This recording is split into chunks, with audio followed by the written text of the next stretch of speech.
ಮರಗಳ ಸರಣಿ ಸಾವಿಗೆ ಬ್ರೇಕ್ ಹಾಕೋದಕ್ಕಂತ ಹೇಳಿ ಜೆಬಿಎ ಅಧಿಕಾರಿಗಳು ಈಗ ಪ್ಲಾನ್ ಮಾಡಿದ್ದಾರೆ.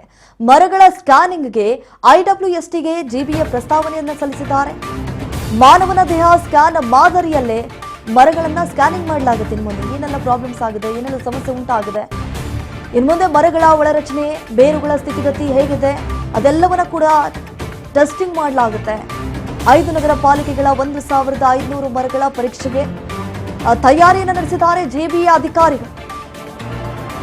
ಮರಗಳ ಸ್ಕ್ಯಾನಿಂಗ್ಗೆ 4.40 ಕೋಟಿ ವೆಚ್ಚದ ಯೋಜನೆ ಈಗ ಸಿದ್ಧ ಮಾಡಬೇಕು ಅಂತ ಹೇಳಿ ಸಿದ್ಧಪಡಿಸಬೇಕು ಅನ್ನುವಂತಹ ನಿಟ್ಟಿನಲ್ಲಿ ಈಗ ಪ್ಲಾನ್ ಆಗ್ತಾ ಇದೆ.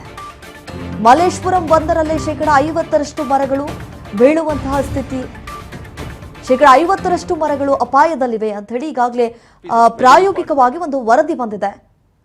ಸಂರಕ್ಷಣಾ ವಲಯದಲ್ಲಿರುವುದೇ ಮರಗಳು ಉರುಳೋದಕ್ಕೆ ಕಾರಣ ಅಂತ ಹೇಳಲಾಗ್ತಾ ಇದೆ.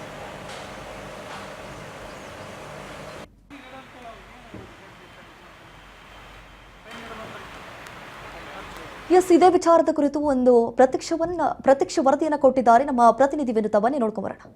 ಬೆಂಗಳೂರಿನಲ್ಲಿ ಮಳೆ ಬಂತು ಅಂದರೆ ಸಾಕಷ್ಟು ಅಪಾಯಗಳು ಎದುರಾಗ್ತಾ ಹೋಗುತ್ತೆ. ಅದರಲ್ಲಿ ಕೆರೆ ತುಂಬದಂತೆ ರಸ್ತೆಗಳು ತುಂಬಿದ್ರೆ ಮತ್ತೊಂದೆಡೆ ಹುರುಳಿಗಿರುವಂತಹ ಧರೆಗೆ ಸಾಕಷ್ಟು ಮರಗಳು ಹುರುಳುತ್ತೆ. ಹೌದು, ಇದರಿಂದ ಸಾಕಷ್ಟು ಅಪಾಯಗಳು ಎದುರಾಗೋದ್ರಿಂದ ಜನರ ಜೀವನ ನಿಜಕ್ಕೂ ಒಂದು ರೀತಿ ಅಸ್ತವ್ಯಸ್ತವಾಗುತ್ತೆ. ತನ್ನ ಪ್ರಾಣವನ್ನು ಬಿಗಿಯಾಗಿಟ್ಕೊಂಡು ಓಡಾಡುವಂತಹ ಪರಿಸ್ಥಿತಿ ನಿರ್ಮಾಣವಾಗಿದೆ. ಆದರೆ ಈ ಒಂದು ಮಿಷಿನನ್ನು ಅಳವಡಿಕೆ ಮಾಡೋದ್ರಿಂದ ಕೆಲವೊಂದಷ್ಟು ಅಪಾಯವನ್ನು ತಪ್ಪಿಸ್ಬೋದು. ಈಗ ನೀವು ದೃಶ್ಯದಲ್ಲಿ ನೋಡ್ತಾ ಇರ್ಬೋದು, ಒಂದು ಮರಕ್ಕೆ ಈ ರೀತಿಯ ಮಿಷಿನನ್ನು ಅಳವಡಿಕೆ ಮಾಡಿದರೆ ಆ ಮರ ಒಂದು ನಮ್ಮ ಮಾನವ ದೇಹದ ಸ್ಕ್ಯಾನಿಂಗ್ ಮಾಡೋ ರೀತಿ ಆ ಮರವನ್ನು ಸ್ಕ್ಯಾನಿಂಗ್ ಮಾಡುತ್ತೆ. ಎಷ್ಟರ ಮಟ್ಟಿಗೆ ಇದು ಯೂಸ್ಫುಲ್ ಆಗಿದೆ ಅಂದರೆ ಎಷ್ಟು ವರ್ಷಗಳ ಕಾಲ ಇದು ಬದುಕಬಲ್ಲದು ಅನ್ನೋದನ್ನು ಅದು ಸ್ಕ್ಯಾನ್ ಮಾಡುವ ಮೂಲಕ ತೋರಿಸುತ್ತೆ. ಇನ್ನು ಹಾಗಾದರೆ ವೀಕ್ಷಕರೇ, ಏನಿದು ಮಿಷಿನ್, ಏನಿದು ಟೆಕ್ನಾಲಜಿ, ಯಾವ ರೀತಿ ಈ ಒಂದು ಟೆಕ್ನಾಲಜಿ ವರ್ಕ್ ಆಗುತ್ತೆ ಅನ್ನೋದನ್ನು ಕೂಡ ಎಲ್ಲವನ್ನು ಕೂಡ ತಿಳಿಸ್ಕೊಡ್ತಾ ಹೋಗ್ತೀನಿ. ಇದಕ್ಕೆ ನಾವು ಸಂಬಂಧಪಟ್ಟಂತೆ ಮರ ವಿಜ್ಞಾನ ಮತ್ತು ತಾಂತ್ರಿಕ ಸಂಸ್ಥೆಯಲ್ಲಿ ಇರುವಂಥದ್ದು ಇಲ್ಲಿನ ಸೈಂಟಿಸ್ಟ್ ಆಗಿರುವಂಥ ಡಾಕ್ಟರ್ ದಿವಾಕರ್ ಸರ್ ನಮ್ಮ ಜೊತೆ ಇದ್ದಾರೆ. ಬನ್ನಿ ಅವ್ರನ್ನ ಮಾತನಾಡಿಸ್ತಾ ಹೋಗೋಣ. ಸರ್, ತುಂಬಾ ಅತ್ಯಾಧುನಿಕವಾಗಿರುವಂಥ ಟೆಕ್ನಾಲಜಿ ಬಂದಿದೆ. ಸೊ ಇದರಿಂದ ಸಾಕಷ್ಟು ಅಪಾಯಗಳನ್ನು ತಡಿಬೋದು, ಮರಗಳನ್ನು ಅನಾಲಿಸಿಸ್ ಕೂಡ ಮಾಡ್ಬೋದು. ಇದು ಯಾವ ರೀತಿ ಕೆಲಸ ಮಾಡುತ್ತೆ ಸರ್? ನಮಸ್ತೆ. ನೋಡಿ, ಈ ಒಂದು ತಂತ್ರಜ್ಞಾನ ಏನಿತ್ತು ಮುಂಚೆ ಯುರೋಪಿಯನ್ ಕಂಟ್ರೀಸಲ್ಲಿ ಭಾಳ ಯೂಸ್ ಆಗಿದೆ. ಅಲ್ಲಿನಿರ್ತಕ್ಕಂಥ ಮರಗಳ ಬಗ್ಗೆ ಭಾಳ ಅಧ್ಯಯನ ಆಗಿದೆ. ಅಲ್ಲಿರ್ತಕ್ಕಂಥ ಏನು ನಾವು ಪೈನ್ಸ್ ಅಂತ ಕರಿತೀವಿ ಅಥವಾ ಕೋನಿಫರ್ಸ್ ಅಂತ ಕರಿತೀವಿ, ಟೆಂಪರೇಟ್ ಟ್ರೀಸ್ ಅಂತ ಕರಿತೀವಿ, ಅದ್ರ ಮೇಲೆ ಭಾಳಷ್ಟು ಪೇಪರ್ಸ್ ಕೂಡ ಪಬ್ಲಿಷ್ ಆಗಿದೆ.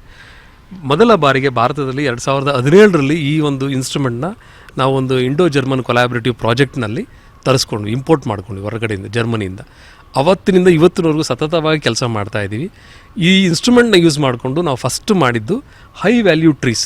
ಈಗ ಶ್ರೀಗಂಧ ಮರ, ರಕ್ತಚಂದನ ಮರ ಮತ್ತು ತೇಗದ ಮರ, ಈ 3 ಮರಗಳು ಭಾಳ ಬೆಲೆ ಬಾಳ್ತಕ್ಕಂಥ ಮರಗಳಲ್ಲಿ ಎಷ್ಟು ಹಾರ್ಟ್ವುಡ್ ಇದೆ ಒಳಗಡೆ, ಮರಕ್ಕೆ ಹಾನಿ ಆಗದೇ ರೀತಿಯಲ್ಲಿ ಒಂದು ಸಿಂಪಲಾಗಿ ಒಂದು 8 ಮಳೆಗಳನ್ನು ಹೊಡೆದು ಕರೆಂಟ್ ಪಾಸ್ ಮಾಡಿ ಅದರಿಂದ ಒಂದು ಟೋಮೋಗ್ರಾಫ್ ಜನ್ರೇಟ್ ಮಾಡಿ ಆ ಟೋಮೋಗ್ರಾಫ್ ಅನಾಲಿಸಿಸ್ ಮಾಡಿ ಒಂದು ಮರದಲ್ಲಿ ಎಷ್ಟು ಹಾರ್ಟ್ವುಡ್ ಇದೆ, ಅದು ಮರ ಅಪ್ರಾಕ್ಸಿಮೇಟ್ಲಿ ಎಷ್ಟು ಬೆಲೆ ಬಾಳ್ಬೋದು ಅಂತಕ್ಕಂಥದ್ದನ್ನು ನಾವು ರೈತರಿಗೆ ಮಾಹಿತಿ ಕೊಡ್ತಾ ಬಂದ್ವಿ.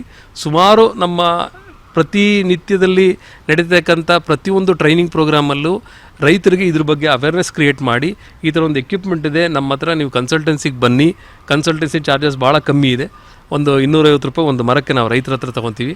ಈ ಗೌರ್ಮೆಂಟ್ ಏಜೆನ್ಸೀಸ್ ಯಾವುದನ್ನ ನಮಗೆ ಇದನ್ನು ಇನ್ವೆಸ್ಟಿಂಗ್ ಮಾಡಿ ರಿಪೋರ್ಟ್ ಕೊಡಬೇಕು ಅಂತ ಬಂದಾಗ ಆವಾಗ 500 ರೂಪೀಸ್ ಪರ್ ಟ್ರೀ ತೊಗೋದು, 500 ರೂಪಾಯಿ ತೊಗೋತೀವಿ. ಮತ್ತು ಇನ್ನೊಂದು ಪೋರ್ಟಲ್ ಇದೆ ಐಸ್ಟೆಮ್ ಅಂತೇಳಿ. ಈಗ ಯಾರೋ ಬೇರೆ ರಾಜ್ಯದಲ್ಲಿರ್ತಕ್ಕಂಥ PhD ಸ್ಟೂಡೆಂಟ್ ಯಾರಾದರೂ ಇದನ್ನು ಯೂಸ್ ಮಾಡ್ಕೋಬೇಕು ನಮ್ಮಲ್ಲಿ ಅಂದರೆ ಅವರು ಒಂದು ಮರಕ್ಕೆ 1138 ರೂಪಾಯಿ ಕಟ್ಟಿ ಅದನ್ನು ಒಂದು ಮಿನಿಮಮ್ ಒಂದು 50 ಮರ ಇರಬೇಕು ಒಂದು ದಿನಕ್ಕೆ ನಾವು ಅಲ್ಲಿ ಹೋಗಿ ಕೆಲಸ ಮಾಡೋಕ್ಕೆ. ಆ ಥರ ಒಂದು ಒಪ್ಪಂದದ ಮೇಲೆ ನಾವು ಅವ್ರಿಗೆ ಅನಾಲಿಸಿಸ್ ಮಾಡಿ ರಿಪೋರ್ಟ್ ಜನ್ರೇಟ್ ಮಾಡಿ ಕೊಡ್ತೀವಿ. ಈ ಒಂದು ಪ್ರಾಡಕ್ಟಿಂದ, ಈ ಒಂದು ಟೆಕ್ನಾಲಜಿ, ಹೊಸ ಟೆಕ್ನಾಲಜಿಯಿಂದ ಸಾಕಷ್ಟು ಮರಗಳನ್ನು ನಾವು ಅನಾಲಿಸಿಸನ್ನು ಮಾಡ್ಬೋದು. ಒಬ್ಬ ಮಾನವನನ್ನು ಹೇಗೆ ನಾವು ದೇಹವನ್ನು ಅನಾಲಿಸಿಸ್ ಮಾಡ್ತೀವಿ ಸ್ಕ್ಯಾನ್ ಮೂಲಕ, ಅದೇ ರೀತಿಯ ಮರಗಳನ್ನು ಕೂಡ ನಾವು ಈ ಒಂದು ಟೆಕ್ನಾಲಜಿಯನ್ನು ಬಳಸುವ ಮೂಲಕ ನಾವು ಅನಾಲಿಸಿಸನ್ನು ಮಾಡ್ಬೋದು. ಜೊತೆಗೆ ಆ ಮರ ಎಷ್ಟರ ಮಟ್ಟಿಗೆ ಎಷ್ಟು ಹಳೆಯದಾಗಿದೆ ಮತ್ತು ಈಗ ಎಷ್ಟು ವರ್ಷ ಬಾಳಬಲ್ಲದು ಅನ್ನೋದನ್ನು ಕೂಡ ಇದರಿಂದ ತಿಳಿದುಕೊಳ್ಳೋದಕ್ಕೆ ಅನುಕೂಲವಾಗುತ್ತೆ. ಹೀಗಾಗಿ ಏನಾಗುತ್ತೆ ಅಂದರೆ GBA ಕೂಡ ಇಂತಹ ಒಂದು ಟೆಕ್ನಾಲಜಿಯನ್ನು ಅಳವಡಿಸಿಕೊಳ್ಳೋದಕ್ಕೆ ಇದೀಗ ಪ್ರಸ್ತಾವನೆಯನ್ನು ಕೂಡ ಸಲ್ಲಿಸಿರುವಂಥದ್ದು. ಅದರಲ್ಲೂ ಕೂಡ ಮೊದಲನೆಯ ಹಂತದಲ್ಲಿ 1500 ಮರಗಳಿಗೆ ಈ ಒಂದು ಪ್ರಸ್ತಾವನೆಯನ್ನು ಸಲ್ಲಿಸಿದೆ. ಆದಷ್ಟು ಬೇಗ GBA ಈ ಒಂದು ಟೆಕ್ನಾಲಜಿಯನ್ನು ಅಳವಡಿಸಿಕೊಳ್ಳುವ ಮೂಲಕ ನಮ್ಮ ಬೆಂಗಳೂರಿನಲ್ಲಿರುವ ಅಪಾಯಕಾರಿ ಮರಗಳನ್ನು ತೆರವುಗೊಳಿಸ